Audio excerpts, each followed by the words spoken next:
All right, so our topic for this last session has to do with why bad things happen if there is a God. This has been talked about and wrestled with for basically as long as there have been people. This is not a question that we're going to solve right now, to everyone's satisfaction over all of the world. Every religion has dealt with this. Every worldview has dealt with this question. And so there's a lot going on here. So what I'm going to do today is I'm going to share with you the problem stated from a kind of a philosophical, logical perspective. Then kind of take a survey of what are some common solutions to that problem. And then turn our attention in a way that I don't know that people talk about this a whole lot from, I guess, kind of a biblical perspective of the problem of suffering. And hope that this is helpful to you as we think about this particular topic here. So this is the way that this looks from a logical argumentation from a skeptical side.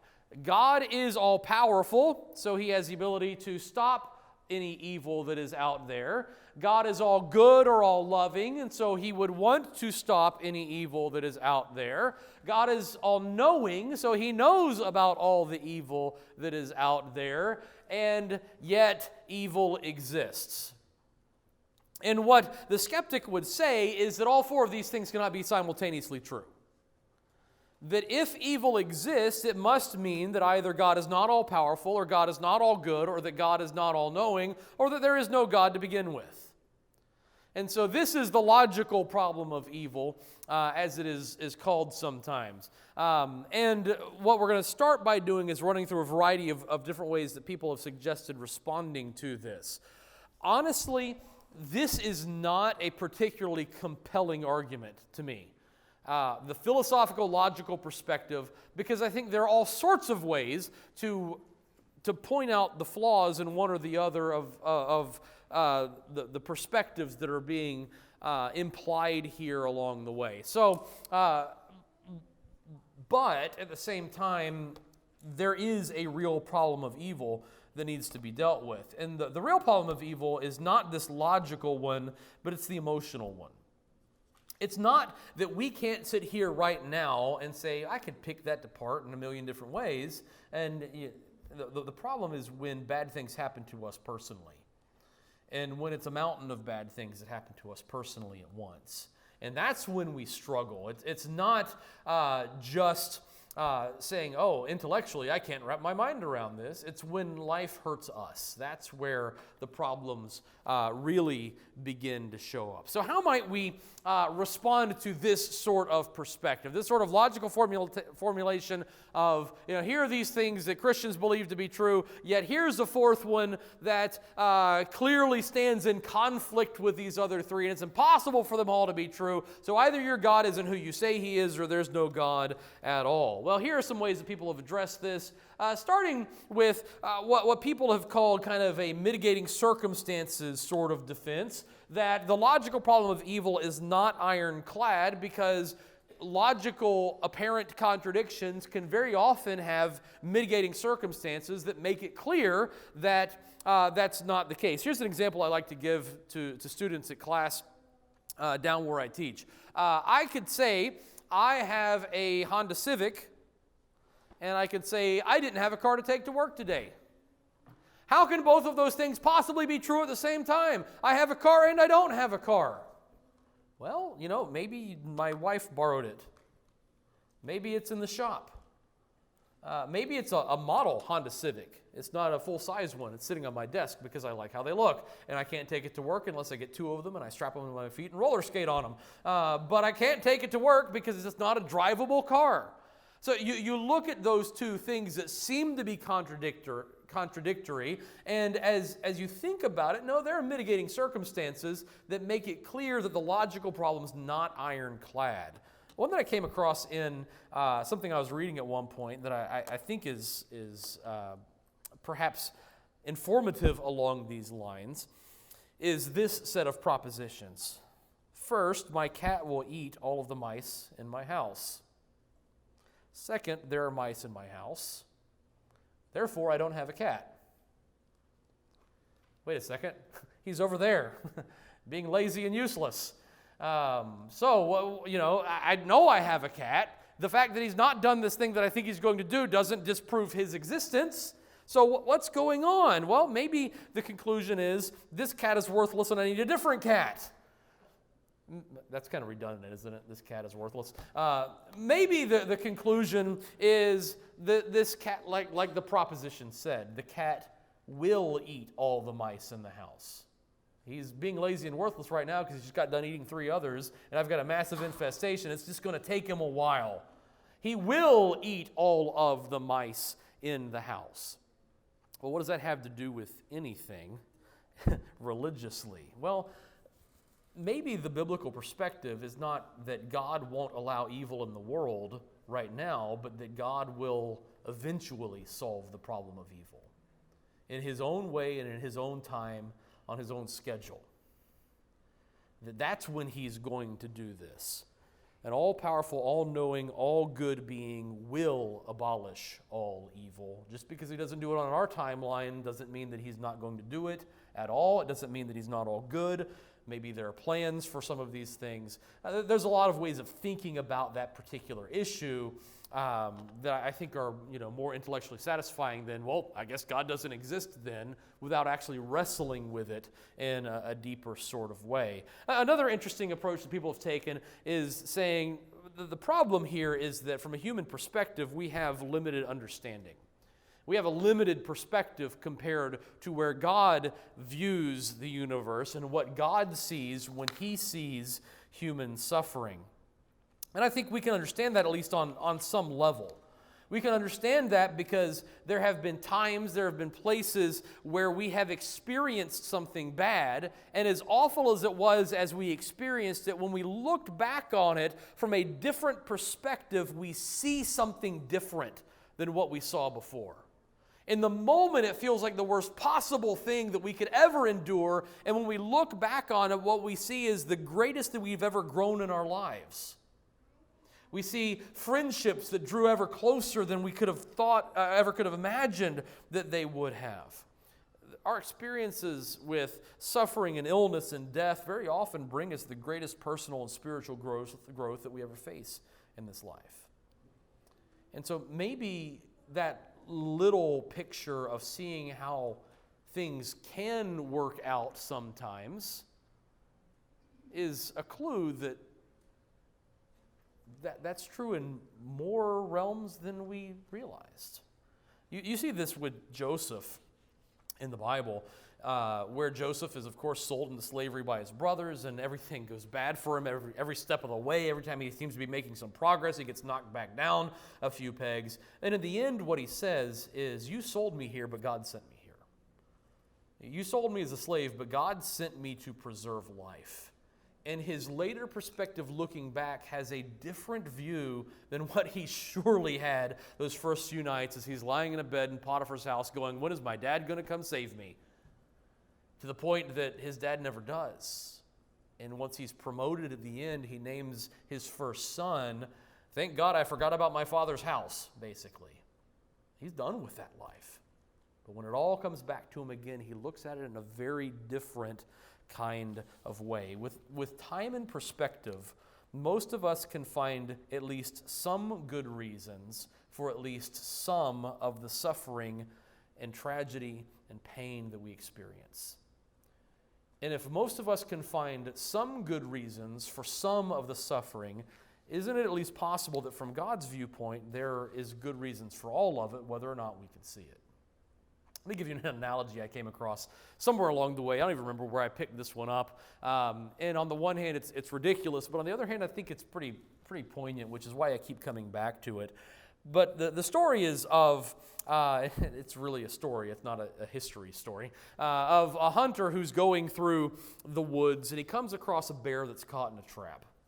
And he feels compassion for the bear, and he wants to help the bear.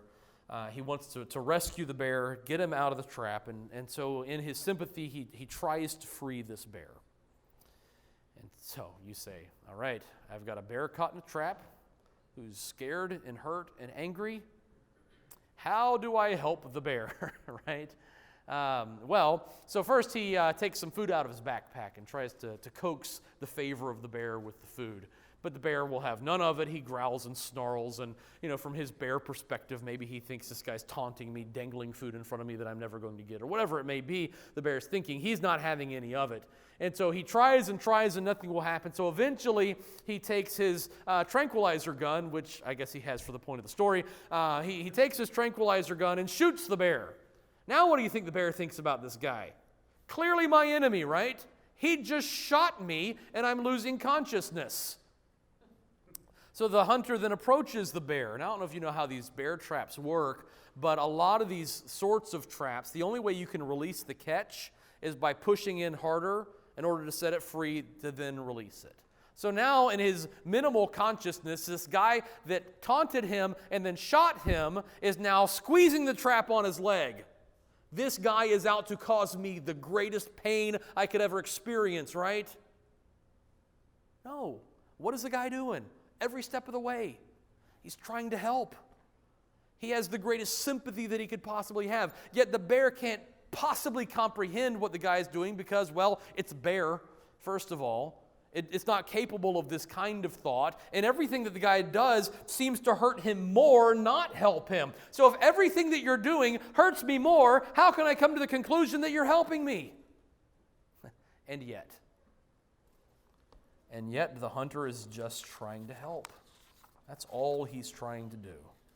The bear's wrong. The bear reaches its incorrect conclusion because it's not a human being, it's a bear.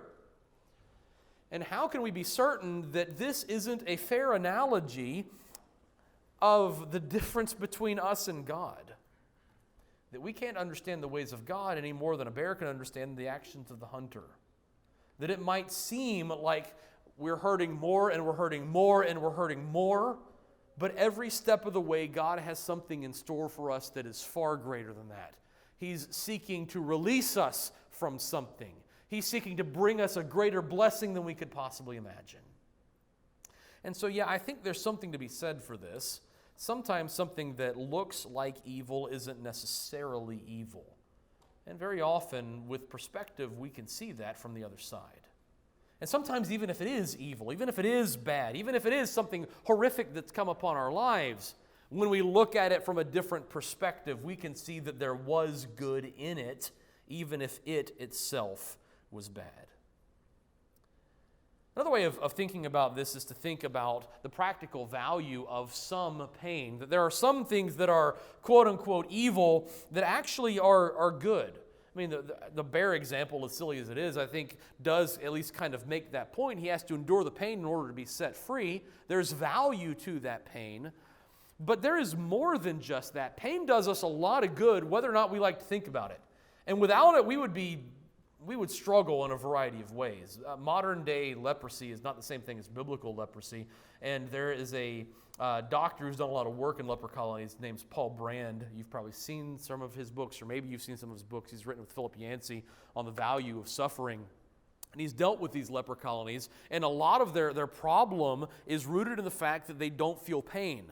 And because they don't feel pain, they can't adjust their behavior when they injure themselves. You stop and you think about that. Pain is terrible, right? You slap your hand down on top of a hot oven and you didn't realize it was hot, and you're miserable, at least for the next few minutes, if not for a few days. You know what would be worse than that? If you walked into the kitchen and you said, "Hey, Mom, let's talk for a little bit." Stuck your hand on the hot oven, didn't feel any pain whatsoever, and stood there like that for 30 minutes. That's a problem. The pain that you feel saves your hand from having to be cut off. You sprain your ankle and you got to limp around for the next 3 weeks, right? It's awful. It's miserable. You know what's worse than that? Not feeling pain and continuing to run and jump on it like everything's okay. And your foot gets amputated at the end of it. You see, there is value to pain whether or not we like it. There's a sense in which pain is a gift. In fact, Brand wrote a book called The Gift of Pain, as you can think about it from this sort of perspective. So some evil is good because it keeps us from doing things worse to ourselves than we would have done otherwise. Now, that doesn't solve the problem of the suffering of cancer. and evil people doing evil things to children. So this is not an answer to every possible evil that's out there. Take these various responses that have been suggested with, consideration for how far they actually go as an answer. Some have suggested that evil is evidence for God rather than evidence against God. And this is a little bit more philosophical. Some people are really convinced by this. Other people don't find it compelling at all. So again, you may fall somewhere in that spectrum one way or another, but I think it's worth mentioning. And this is the idea that anytime we respond with outrage over evil and over suffering, that we are presupposing that there is a real difference between good and evil. That there is this thing that we could legitimately, objectively look at and say that's an evil thing that shouldn't have happened. This over here would be a good thing that should happen. But how can you objectively describe the difference between good and evil if there is not some kind of objective standard to hold each of them up to and say, does this measure up or not? How can there be a universal idea of what is evil? And the fact that we use this standard of good to judge what evil is, to say that suffering ought not to be, means that we have a notion of what ought to be. That we believe, at least at some level, that this notion that we have corresponds to reality, a supreme good of some kind. This argument basically says if there's no God, where is the standard of goodness by which we can judge something as evil? If all that there are unguided forces of nature, why are we assigning a moral quality to it at all? We have to call it something, I guess. Call it unfortunate, perhaps. But the very fact that we assign moral qualities to things that happen in life, it means we're getting that idea from somewhere. And on some level, then, the problem of evil is not just a problem for the Christian, because if there's no God, why is it a problem? Why are we complaining about random variables of life if that's all that there is? This is just random variables of life. I guess it's fine to complain about it, but why make a moral issue out of it? Why spend time philosophizing about it if it's just random variables of life? That's just what it is. And so there's something to think about, at least on that perspective. Now, the standard Christian answer that's probably already crossed your mind about 5 times as to why aren't you talking about this yet is the free will answer. The free will answer, and sometimes this works its way into what is called the best possible world answer, which I don't think I'm going to get into today because it's too philosophical to wrestle with. Basically, what this is that God created us with free will. And in so doing, He created an inherent opportunity for us to reject Him. And if we reject God and we bring sin into the world, then we've brought evil with it. And God has decided to allow that to happen as the consequences of our behavior, the consequences of our decision. Now, there is, I think, an objection to the free will answer that is worth thinking about. And that answer is that free will doesn't necessarily give us unlimited choices, right? You have free will about whether you're going to have dinner tonight. You could have dinner tonight by raiding whatever's left over from over there. You could have dinner tonight if you stop at McDonald's. You could have dinner tonight by going home and cooking some dinner. You can't have dinner on the moon. It's not an option. You don't have enough air up there, no transportation to get there. You have limited choices. You can't have dinner tonight in Beijing, probably. I mean, I don't know which way time works. Maybe you could still get over there by tonight, technically speaking. But you get the idea, right? You have free choices. You don't have unlimited choices. And so the circumstances that we find ourselves in very often limit the choices that we can make without eliminating our free will. And so the objection goes something like this: why doesn't God do the same thing with people? Why didn't He give us free will but limit our choices in such a way that disobedience is not an option, or that sin is not an option, or that bringing evil into the world is not an option? Why did God permit us the option of rejecting Him? And this is what kind of gets into this best possible world argument, which I guess I need to talk about at least briefly. And basically the idea is, what is the best world that God could have created? I mean, theoretically, what's the best world God could have created? Is the world we live in now the best world that God could have created? That's an interesting thing to ask and watch people's faces. Because people are like, oh yeah, definitely, God created it. It has to be the best world. And some people are like, oh no, of course not. Look at it. So it's fascinating to me to just kind of watch when I ask that question. And I think one of the ways of thinking about that is to ask the question, is this the same world that God created? Well, yes and no, right? It's the same planet. But is it the same world? Or has it been changed in a very significant way? And so that by itself is something worth thinking about, which I think is pointing us in the direction of, well, maybe the world we live in now, with all the evil in it, is not the best possible world. The world that we live in now, where there's evil that reigns, is not there. So what could God have done? Well, he could have not created anything, right? Well, that's not the best possible world because there's no world at all. God could have created a world with no free choice at all, and therefore no evil because there's no free choice. I don't think anyone would say, well, that's the best possible world because freedom is a great thing. And even before America, people acknowledged free will is a great thing. So maybe a world with limited free choice and thus no evil would be the best possible world. But the problem with that is what God wants more than anything from a biblical perspective is relationship. And if you have no freedom about whether you're in a relationship, how good of a relationship is it? How genuine of a relationship is it? Do you really love God if it's your only choice but to love God? Yeah, you've got freedom, but you don't have freedom in that. You know, the most important thing that there is. That's what you don't have freedom in. That's not the best possible world. A world with free choice and no evil. Well, that's the best possible world. We live in a world with free choice about loving God, but there's evil in it. How do we get to this point where there's free choice and no evil? Well, you get there in the next life, according to the biblical perspective. The one where Satan has been defeated, evil has been defeated, death has been defeated, and God will wipe away every tear. But how do you get to that world? Well, you get to that world via this world. And so the way that religious philosophers sometimes talk about it is by saying, this is not the best possible world, but this is the way to the best possible world. And part of what that means is you have to experience what this world brings, which is the choice of serving God or not, and the consequences that come if you don't. And by enduring that, you find your way to this other place. And so free will by itself is not the only answer, but you've got to work your way through it to get to this other point. But what I do want to think about with the rest of our time, and like I say, those are just some of the responses that have been offered over the years. Some of them are probably more compelling, some of them are less compelling. That's part of why I share multiple ways of thinking about it, is because they'll hit different people in different ways. What I do want to think about, though, is the fact, I believe, that fundamentally sin is the cause of all suffering. And the reason I want to talk about this is because I've known so many Christians who say, oh, no, it's not. Because, Jesus and his disciples are walking along one day, and the disciples say, well, who sinned that this man was born blind?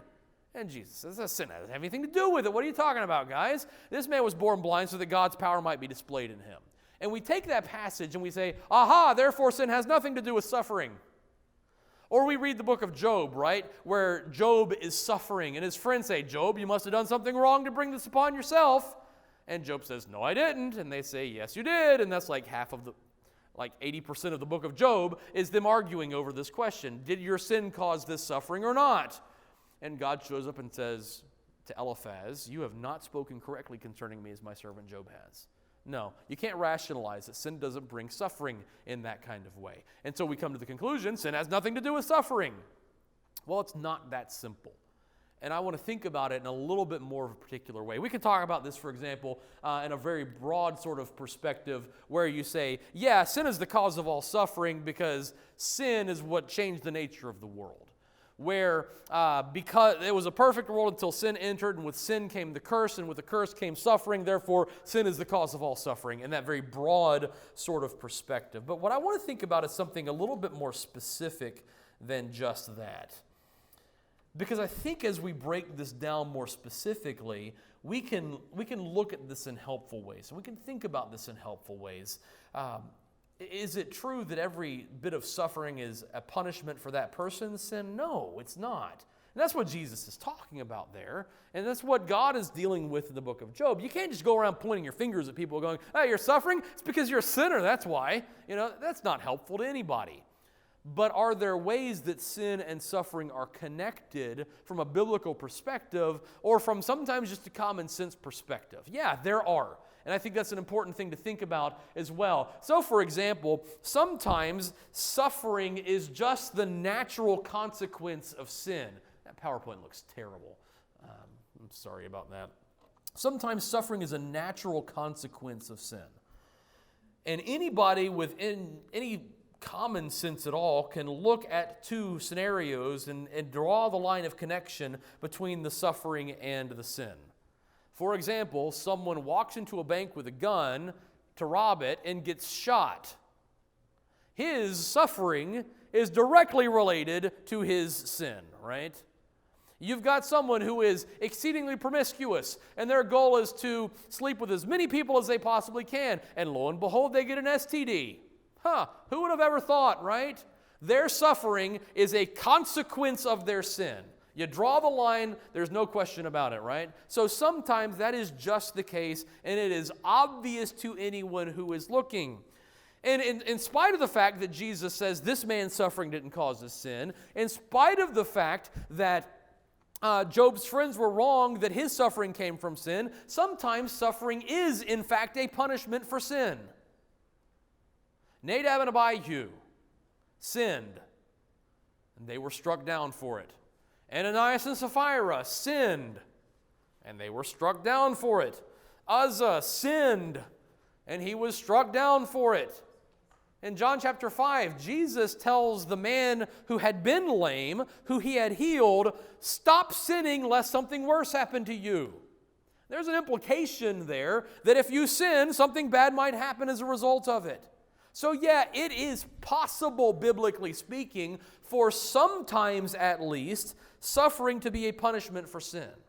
This is just one category, though. This is why the disciples are wrong in presuming that it's just happening all the time, why Job's friends are wrong in presuming that must be the case for him. It happens sometimes, but this isn't the answer to everything along the way. Sometimes, however, you suffer not because of your sin, but because you're a member of a sinful group of people. And the group of people are being punished, and you suffer along with the rest of them. Achan sins, and the whole nation suffers. Jeremiah, my goodness, this poor man, the prophet of God who's doing everything he can right, that suffers over and over and over at the hands of the evil kings, at the hands of the Babylonians, as God punishes his people for sin. I had an 8th grade science teacher who liked to say, if you ride with outlaws, you die with outlaws. I don't know if that was a real rule of the Old West or not, but he liked to say it anyway. And the idea, of course, is, you're hanging out with the guys that, held up that stagecoach, and you may have had nothing to do with it, but if you're back at their den when the posse shows up and hauls them off, you're getting hauled off with the rest of them. When they get strung up on the noose, you're getting strung up with the rest of them. And the point that he liked to make was, choose your friends wisely. That's what he was saying. If you ride with outlaws, die with outlaws. And that idea is a very real one in the Bible. Sometimes people suffer through no fault of their own, but it's still connected to sin because they're surrounded by sinful people, and sometimes the righteous suffer alongside the sinners when God brings judgment on a nation. Sometimes suffering is to bring us to repentance from sin. C.S. Lewis said that pain is the megaphone that God shouts through when he wants to get our attention. You ever been there? You're suffering, or a family member is suffering, and how quickly it brings you to your knees. And you pray like you haven't prayed in years. The real question is whether that fervency lasts. But God very often will allow us to suffer in order to get us to change our perspective, to bring us out of sin and back to Him. So, for example, to put a little bit of scriptural meat on some of this, at least today, Hebrews chapter 12 here, the author of Hebrews talks about the idea of heavenly discipline. Hebrews chapter 12, beginning in verse 5.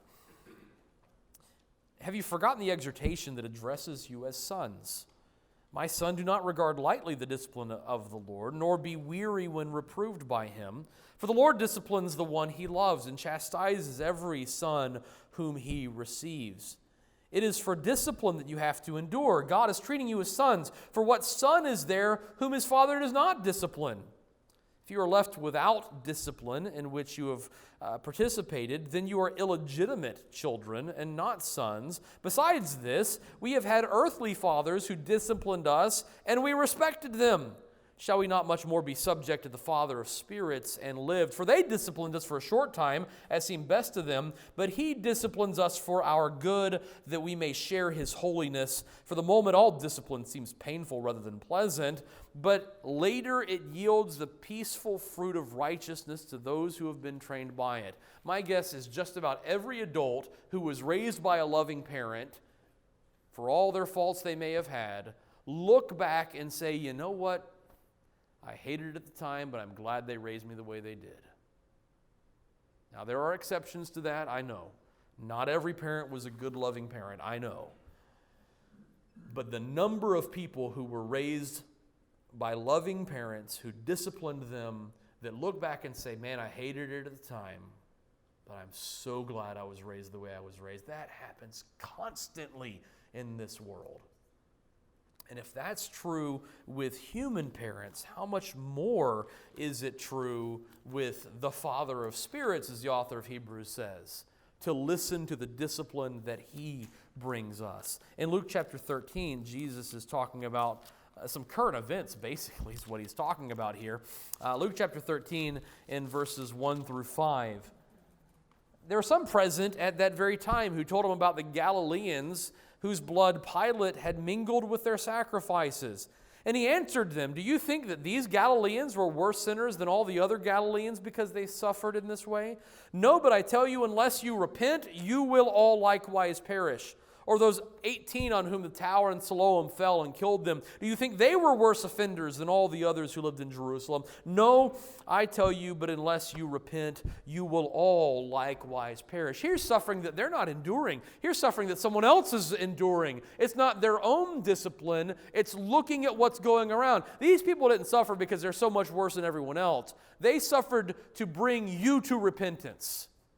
Maybe they were righteous, maybe they were being judged. I'm not going to stand in judgment of that issue. But whatever the case is, Jesus says this is suffering to bring you to repentance from your sin. So sometimes suffering is to bring us to repentance. Other times suffering is to keep us from sinning in the first place. God's allowing us to suffer in order to enable us to resist some temptation that we're going to face later on. James chapter 1 talks about suffering as part of what makes us perfect and complete. The author of Hebrews talks about Christ learning obedience by the things that He suffered. Or think of the very famous passage in 2 Corinthians about Paul's thorn in the flesh that he talks about. In 2 Corinthians chapter 12, in verses 7 through 10, Paul says, so to keep me from becoming conceited, because of the surpassing greatness of the revelations, a thorn in the flesh was given to me, a messenger from Satan to harass me, to keep me from becoming conceited. 3 times I pleaded with the Lord about this, that it should leave me. But He said, my grace is sufficient for you, for my power is made perfect in weakness. Therefore I will boast all the more gladly in my weakness, so that the power of Christ may rest upon me. For the sake of Christ, then, I am content with weaknesses, insults, hardships, persecutions, and calamities. For when I am weak, then I am strong. You see what Paul's saying is, I had a temptation to make too much of me. And so God let me suffer so that I'd make much of Him instead. And the question isn't what was Paul's thorn in the flesh. That's the question we like to ask and get hung up on. We can't know. We can speculate all day, but it's unimportant. The issue here is that Paul suffered to keep him from sinning. And Paul was aware of that, and Paul embraced that. And there may be times in our lives where the suffering that we are going through is to keep us from sinning. Maybe it's just like this. Maybe it's so that we'll trust in God instead of trusting in us. That we'll glorify God instead of glorifying us. Whatever it is, sometimes suffering is to keep us from sinning. Other times we suffer because of someone else's sin. You know what? Sometimes the sufferer is completely innocent. He has done nothing wrong. He's not being punished. He's done nothing wrong, and it's not a natural consequence. He's not even hanging out with the wrong people so that he's part of a sinful group. Sometimes someone else is the awful person, and you're suffering as an innocent because you're caught in the wake of someone else's sin. Naboth is a great biblical example of this. Naboth is one of the few righteous people left in Israel during the days of Elijah. He's someone who says, I'm not going to sell you my land, Ahab, because this is the inheritance that God has given to my family. There are laws in Leviticus about that very thing. He's embracing the laws of God at a time that nobody embraces the laws of God. And so Jezebel constructs this kangaroo court and gets the man executed. Think of modern day. Think of children whose mothers use drugs while they're in utero. Think about children who are abused by awful parents instead of good parents. These are innocents that suffer. But their suffering is still definitely, without a doubt, connected to sin. What I'm wanting to get across, as much as anything I possibly can, is that sin is not something that we shrug our shoulders at. Sin is not something that's a little problem. Sin is pervasive in our world, and sin is the cause of just about every kind of suffering that there can possibly be. And it may not be that every single sin is directly connected to every single kind of suffering, but I think just about every kind of suffering is connected to sin some way or another. Sometimes, however, to end on a little bit more of a happy note, the suffering that we do is for the good of other sinners. It's bad for us, but it's good for someone else. And as we look at it, we can look at it from a different kind of perspective because of that. You think of Joseph again, who ultimately realized that any harm they meant for him was meant by God for the family's good. You look at Paul. Paul's imprisonment. This is just an incredible text to me. Turn to Philippians chapter 1. You want to talk about a perspective that Christians should be growing to have. You know, how often have you read Romans 8:28? All things work together for good to those who love the Lord. And be like, man, that sounds so great. I love that. That's so motivating. All things, and what we want to hear when we read that is, all things work together for my good, my immediate good, my physical good, as I understand goodness, because I'm a Christian, because I go to church a couple times a week. That's what that means. Everything's going to be great for me one day. No. Read that verse in light of Philippians 1 and how Paul lives that verse. Verse 12, I want you to know, brothers, that what has happened to me has really served to advance the gospel, so that it has become known throughout the whole imperial guard and to all the rest that my imprisonment is for Christ. And most of the brothers, having become confident in the Lord by my imprisonment, are much more bold to speak the word without fear. Paul's shorthanded something here that you may or may not recognize. When he says, what has happened to me has worked out for good, what he's talking about is his Roman imprisonment. So let me take you a step back. Back in Jerusalem, Paul was accused of something that he did not do and was thrown into prison. They tried to kill Paul. The Jewish leaders tried to kill Paul. They concocted a plan to execute him. They swore an oath that they would not eat until Paul was dead. That's how serious they were about this. So he got shipped up to Caesarea, where he could be a little bit more protected there in the Caesarean fortress there. And what happens there, but he becomes a political pawn. And for a couple of years, he's a political pawn who is being imprisoned, who is not being given a fair trial whatsoever, to the point that ultimately he has to appeal to Caesar, where he will either now live or die if Caesar does not hear his trial favorably. On the way, he's shipwrecked in Malta, and there's that disaster. There's the snake bite. Ultimately, he winds up in this Roman prison, a house arrest situation there at the end of the book of Acts. That's what has happened to me. Just a little bit of problem. Falsely imprisoned, forgotten about, political pawn, imprisoned wrongly for 2 years, and now his life hangs in the balance. What is his perspective?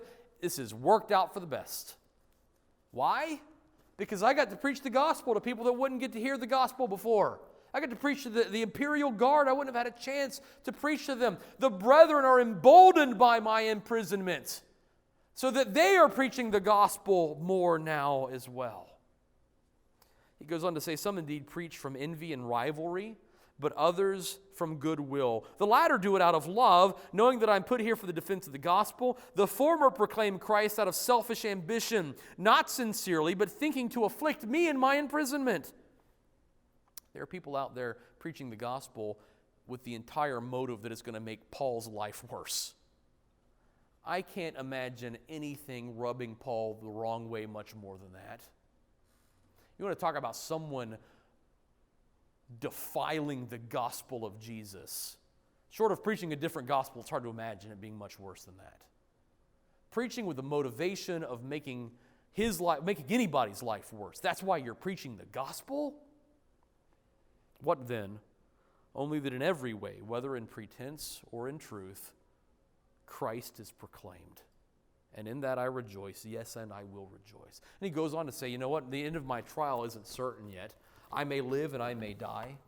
I think I'm going to live. I really anticipate that's going to be the result of this. But I might die by the end of this. And I'm hard-pressed to decide what I want, he goes on to say in verse 23. My desire is to depart and be with Christ, for that is far better. But to remain in the flesh is necessary on your account. I'd love to be with you guys too. It says, you know what? Whichever way it goes, God will be glorified. Whichever way it goes, something good is going to come as a result. Either I get to be with the Lord or I get to be with you. You know what Romans 8:28 means? All things work together for good to those who love the Lord. Look at Paul's definition of good in Philippians chapter 1. Good is I got to preach the gospel in prison. Good is that Christ is proclaimed even if it makes my life worse. Good is that live or die, something is coming out of this that will accomplish glorifying God. We want to interpret Romans 8:28 in this very Pollyanna kind of overly optimistic and syrupy way. Cross-stitch it, hang it on your wall, and tap it for good luck as you walk out the door. That's not what Paul's talking about. Sometimes we suffer for good. Not for our good, for the good of other people. I wonder what Job would say if Job was told, you know what, Job, you're going to suffer badly. You're going to suffer in a way you can't imagine. Your children are going to die. Your possessions are going to be stolen. You're going to go through immense physical suffering and sickness. Your wife will desert you, and your friends will accuse you. But millions and millions and millions of people will be so encouraged by your story that they hold fast to God in the midst of suffering. Will you do it? I wonder what Job would say.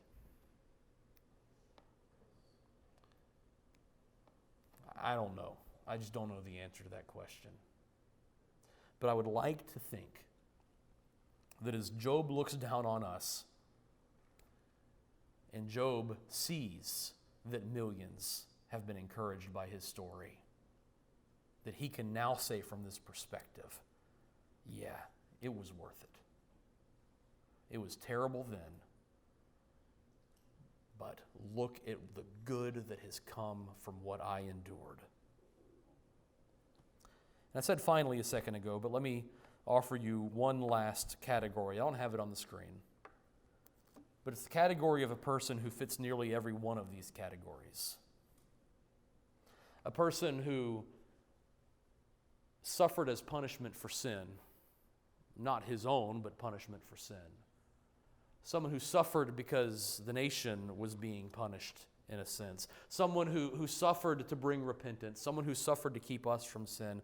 Someone who suffered for the good of other sinners, to be sure. It's an interesting thing to think that in one way or another, Jesus fits in just about every one of these categories.